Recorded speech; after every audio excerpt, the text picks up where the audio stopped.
જય સંવિધાન, જય ભારત. લાઈવ થવાનું ખાસ કારણ કે ફરી એક વખત એવી ઘટના બની છે જે આપણા સમાજ માટે ખૂબ દુઃખદ ઘટના છે.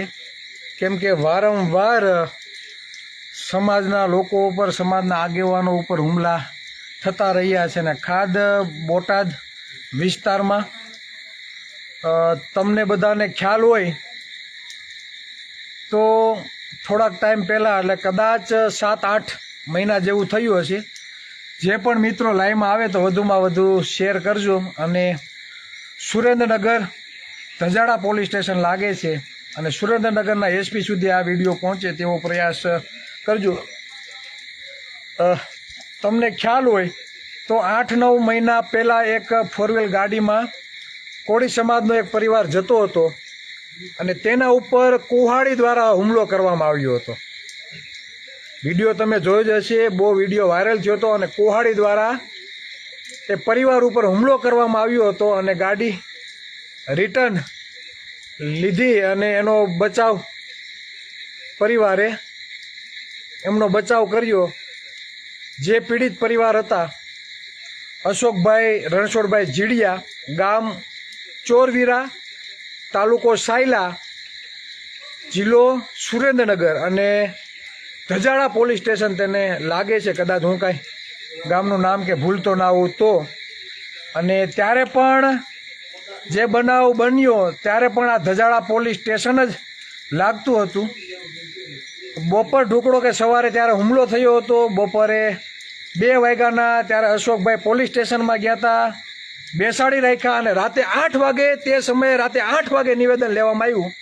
તે પણ આપણે ફોન કર્યો તે પછી રાતે 8 વાગે. અને તે જ અસામાજિક તત્વોએ ફરી એક વખત આ જ અશોકભાઈ ઉપર દૂધની ડેરીએ, પોતાના ગામની દૂધની ડેરીએ દૂધ લેવા જતા હતા અને ત્યારે સ્કોર્પિયો ગાડી સાથે અજાણ્યા ઈસમો નહીં પણ જે લોકોએ પહેલાં હુમલો કર્યો હતો તે જ આરોપીએ, અસામાજિક તત્વોએ તેના ઉપર હુમલો કર્યો છે. અહીંયા માથામાં ઘા કરેલા છે. હવે કુહાડાના હોય કે કઈ હત્યાના ઘા હોય, અહીંયા માથે આખું માથું ફાડી નાખ્યું. હાથ અને પગ બરાબર, હાથમાં ને ફ્રેક્ચર પગમાં છે. અને અત્યારે બોટાદ સજિયા હોસ્પિટલ માં પોતે દાખલ છે. 9 વાગ્યાનો, આજે રાત્રે 9 વાગ્યાનો બનાવ છે અને અત્યારે સજિયા હોસ્પિટલમાં દાખલ છે. એટલે આ છે આ સમાજની વાસ્તવિકતા. અસામાજિક તત્વો ખુલ્લે આમ આટા મારે છે અને એ જ લોકો ફરીવાર આપણા જ સમાજના લોકો ઉપર હુમલો કરે છે. આપણે એમ કહે છે કે પોલીસ રક્ષણ માટે છે. ક્યાં અને શેનું રક્ષણ ભાઈ? હે, પોલીસનો ડર નથી. અસામાજિક તત્વોને આ ગુજરાત પોલીસનો કોઈ પણ જાતનો ડર નથી. તેના ઉપર એક વખત તમે ફરિયાદ કરો, 2 વખત ફરિયાદ કરો, 3 વખત ફરિયાદ કરો, છતાં આ લોકો ફરી વખત હુમલો કરે છે. એટલે કોળી કોકના ધોકા ખાવા માટે પેદા થયા છે.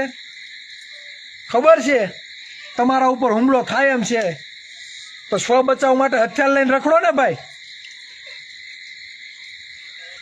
2-5 જણા આવે તો 2ને ઢારી દો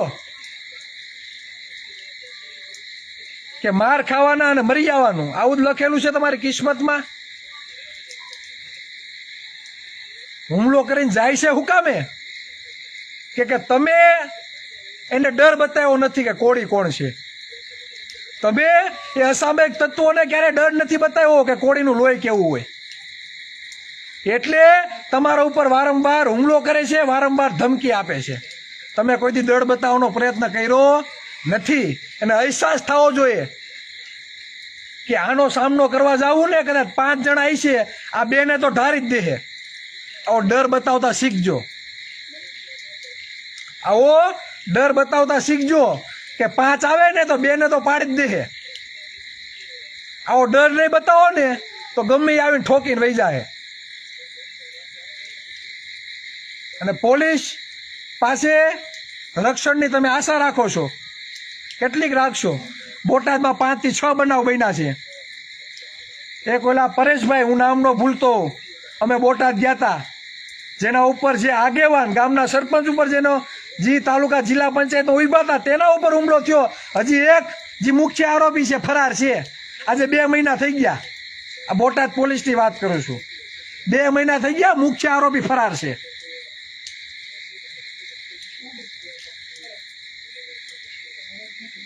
આજે કોઈ મોટા નેતા ભાજપના કે કોઈક ઉચ્ચ વર્ણના કોઈક નેતાને ઉપર કે એના પરિવાર ઉપર હુમલો થયો જ ને તો તરત રિઝલ્ટ આવે જ. પણ આ કોળીના દીકરા છે, કોળીનો પરિવાર છે, એટલે આયા કોઈ મદદે નહીં આવે.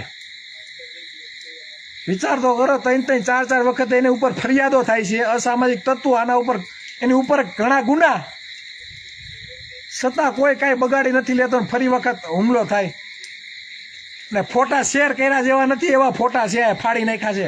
ખોપરા, હાથ પગ, પગમાં ને બધે ફ્રેક્ચર.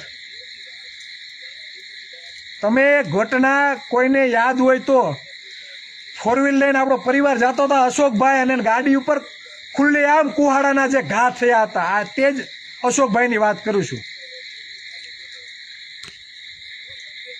જે અશોકભાઈ ઉપર, એના પરિવાર ઉપર કુહાડીના ખુલ્લા ઘા કરવામાં આવ્યા હતા ને, સ્કોર્પિયો ગાડી લઈને, એ જ અશોકભાઈ અત્યારે દવાખાનામાં છે.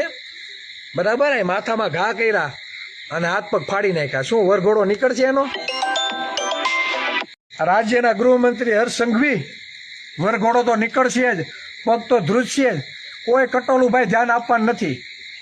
35% વોટ બેંક ધરાવો છો, અને તમે જેને મત આપો છો ને, આ કોળીની કાંઈ પડી નથી.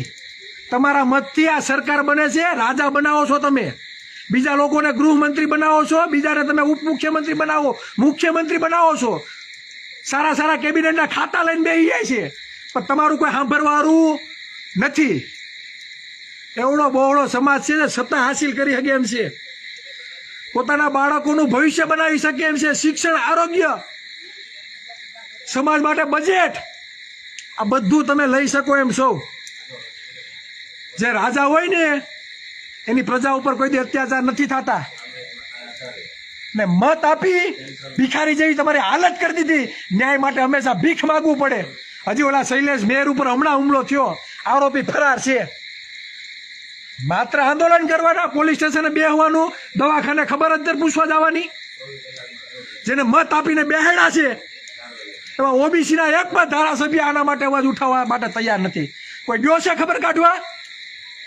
બોટાદમાં એટલી ઘટના બની, કયો ધારાસભ્ય ગયો છે? આ શૈલેષભાઈની મેર ની ખબર અંતર પૂછવા કયો ધારાસભ્ય, કયો સાંસદ ગયો છે? કયો કેબિનેટ મંત્રી ગયો છે? ગયો છે કોઈ? શરમ આવી જોઈએ, શરમ. ડૂબી મારો.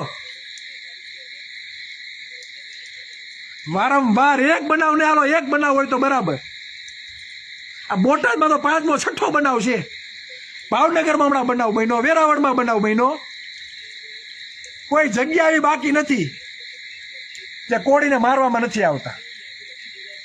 એક ઘટના હોય તો સમજે હાલો, પણ વારંવાર અઠવાડિયું ના થાય તો બનાવ, 10 દી નો થાય તો બનાવ. અને મારે કેવા પગ ને હાથ તોડી નાખે, માથાના ભાગમાં સીધો દવાખાને દાખલ, ફ્રેક્ચર જ, કે શરીરના ઘા મારી દે. લડશે કોણ સમાજ માટે?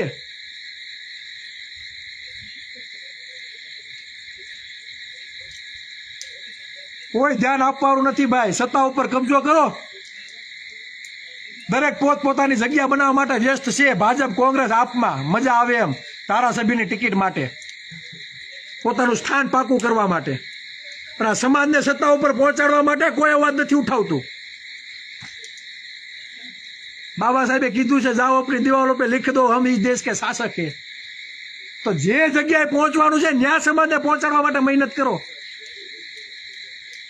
બાકી કાલે અશોકભાઈનો વારો હતો, શૈલેષભાઈનો વારો હતો, નવનીતભાઈનો વારો હતો, કાલે તમારો વારો આવીને ઉભો રહે. કસાઈની દુકાન ઓલો મરઘું હોય ને, જે કાપવામાં હલાલ કરવામાં આવે, પેલા ખોરાક ખાવામાં વ્યસ્ત હોય, એવી હાલત થઈ ગઈ છે. જેના ઉપર અન્ય અત્યાચાર થાય નહીં, બરાડા પાડે, કાંવકારા નાખે, બીજા બધા શાંતિથી બેઠા હોય કે બીજાના ભાણામાં માખી છે કેમ ઉડાડવી. પણ તમારા ભાણામાં આવીને માખી પડીને બેઠી રહેશે એ કોઈ નહીં જોવે. આંખો ખોલો, એવડો મોટો સમાજ છે, વાસ્તવિક રીતે જાગૃત થાવ, સત્તા ઉપર કબજો કરો, જેના મત નથી એને બેસાડી દીધા છે, અને ધોકા આપણે ખાવાના, ખોટા ગુના આપણે લેવાના. કેટલી જગ્યાએ 300 હાથ થઈ ખેડૂતો ઉપર, આપણા સમાજના લોકો ઉપર સૌથી વધારે. તો આંદોલનકારીઓ તો પાટીદારો અને ક્ષત્રિયોના કેસો પાછા ખેંચાઈ જાય છે. તો આપણે કઈ પાકિસ્તાનથી ને અફઘાનિસ્તાનથી થોડાક આવ્યા છીએ? આપણે વાંધો નથી ભાઈ, બીજા સમાજના કેસો પાછા ખેંચી લ્યો, બજેટ આપો, અમને કાંઈ વાંધો નથી. પણ અમને પછાત રાખવાનું, ગુલામ બનાવવાનું જો કામ કરતા હોય તો એ તો સહન નહીં થાય. પોતાની જાતને તુરમખાન સમજતા હોય, હાવજ સમજતા હોય, દીપડા સમજતા હોય, બાજ, બરાબર, આવું જે પણ ગણતા હોય, પણ સમાજ ઉપર જ્યારે અન્ય અત્યાચાર થાય ત્યારે મેદાનમાં ખુલીને આવવું જોઈએ. બાકી તમને આપેલા મત છે ને ધૂળ બરાબર છે, કાંઈ કામના નથી. તમને આપેલા મત છે ધૂળ બરાબર છે, કાંઈ કામના નથી. જે સમાજ શાસન કરી શકે એમ છે, જે રાજા બની શકે એમ છે, એને આજે પાયમાલ કરી દીધો છે. પાયમાલ. એના છોકરા શિક્ષણ માટે ભીખ માગે છે, હોસ્પિટલના દવાખાના માટે સ્કેનરો ફેરવે છે, સ્કેનરો. ન્યાય માટે ભીખ માગે છે.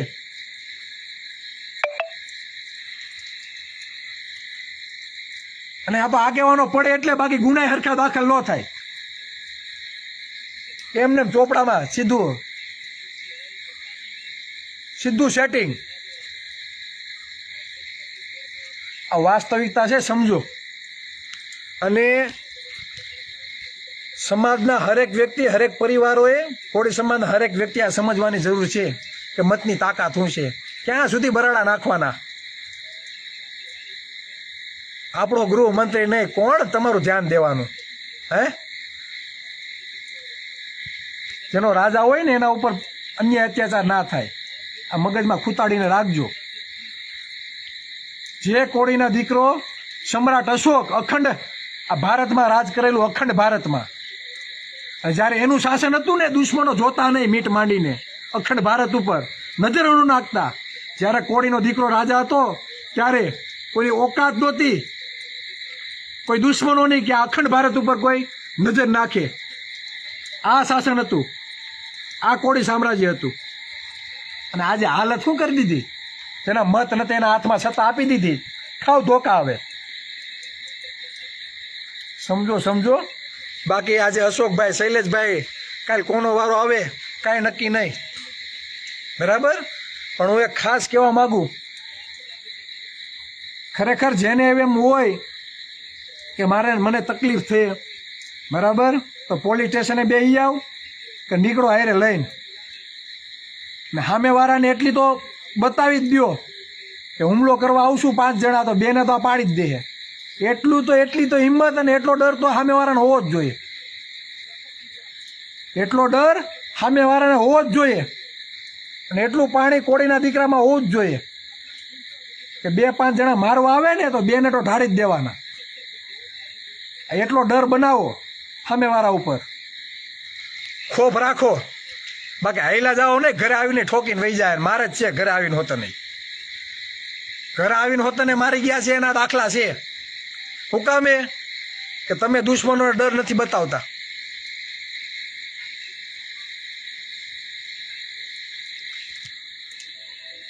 આ હકીકત છે, બરાબર. કદાચ બરાડા નાખીને થાકી આવું. સમાજ ઘોર નિંદ્રામાં સૂતો છે અને કદાચ સૂતો રહેશે. પાણીની ડોલ નાખીને જગાડશું, કેમ કે સમાજને જાગૃત કરવો એ અમારી ફરજ છે. અને કદાચ કોઈ હોય કે ન હોય, ચિરાગ ઝાલા અશોકભાઈને હારે છે, બરાબર. અને જ્યાં લગી ફરિયાદ દાખલ નહીં દેખાય, કહેવાય ગયું છે અમારી ટીમને હોતા નહીં, બરાબર, પહોંચશે અને ફરિયાદ દાખલ થશે. પણ સત્તા આપણા હાથમાં નથી, એટલે ન્યાયની તો ભીખ જ માગવાની, વરઘોડાની ભીખ માગવાની. કેમ કે અમે તો કાંઈ ધારાસભ્ય કે કેબિનેટ મંત્રી તો છીએ નહીં, સરકારમાં તો કાંઈ બેઠા નથી. સરકારમાં બેઠા હોય તો કહી દે આલ્યો રાજીનામા, ડોફાવ ભળવાવ માળ ખાવા નથી આવ્યા, અમારા સમાજને રાખો, કાર્યવાહી કરો ને કે આલ્યો તમારા રાજીનામા. અમારા અવાર ધારાસભ્ય પદ કે સાંસદના પદ અમારે જોતા નથી. તમારી સરકારમાં જો આવા બનાવો બનતા હોય ને તો તમારી પાર્ટીને 1, 2, 3 ને 3.5 મોઢા ઉપર ઘા કરીને આવતા દે મુખ્યમંત્રીને. અમે સત્તા પક્ષમાં ધારાસભ્ય બનીને બેઠા હોય ને મુખ્યમંત્રી મોઢે મારીએ, ગૃહમંત્રીને, અલે ભાઈ તારું રાજીનામું અમારું લઈ લે. આ સમાજને હું ધોકા ખાવાને ખોટા ગુના દાખલ કરવા માટે તમને મત આપીએ છીએ. શરમ આવી જોઈએ, શરમ. ધોરણ 10 પછી 2,30,000 બાળકો છે ને શાળા છોડી દે છે, એમાં 50% આપણા છે. પછી કોકના કરજો વાહિંદા, કોકના દાળિયા ને કોકની કંપનીમાં 5-10 હજારમાં નોકરી કરવા. આ જ વારા છે. ને જેથી ચૂંટણી આવે મારો સમાજ કરીને દોડાવે મત લેવા.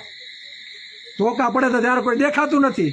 એવો ભણનો દીકરો કોઈ નથી ગૃહમાં ફોન કરીને કહેવારો કે વરઘોડો નીકળવો જ જોઈએ, બાકી મારું રાજીનામું. આમાં આખા સમાજની ઇજ્જત જાય છે, એકની નથી જાતી. બધા ભેગા થઈને ગાંધીનગર જાય તો એ કઈ રિઝલ્ટ નથી મળતું. સારું. જય સંવિધાન, જય ભારત.